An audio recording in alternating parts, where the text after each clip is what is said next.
జమ్మూ కాశ్మీర్లోని పహల్గాం వద్ద ఉగ్రదాడిని నిరసిస్తూ మల్కాజ్గిరి కాంగ్రెస్ ఆధ్వర్యంలో క్యాండిల్ ర్యాలీ నిర్వహించారు. పహల్గాం దాడిని మానవత్వానికి పెద్ద దెబ్బగా మల్కాజ్గిరి కాంగ్రెస్ పార్టీ అభిప్రాయపడింది.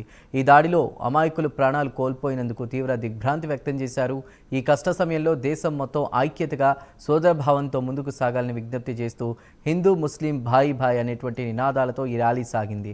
మత భేదాలను మరిచి మానవత్వాన్ని కాపాడుకోవాలని, దేశ భద్రత శాంతి కోసం అందరూ కలిసి పాటుపడాలని విజ్ఞప్తి చేశారు. ఈ క్యాండిల్ ర్యాలీలో భారీ సంఖ్యలో హిందూ ముస్లింలు, కాంగ్రెస్ పార్టీ నాయకులు, కార్యకర్తలు పాల్గొన్నారు.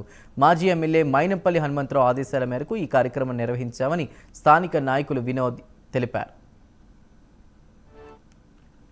డివిజన్ నుంచి మరి మన యావత్ భారతదేశంలో మన ముస్లిం సోదరులు, మన హిందువులు అందరూ అన్నదమ్ముల్లాగా ఉంటున్నారు.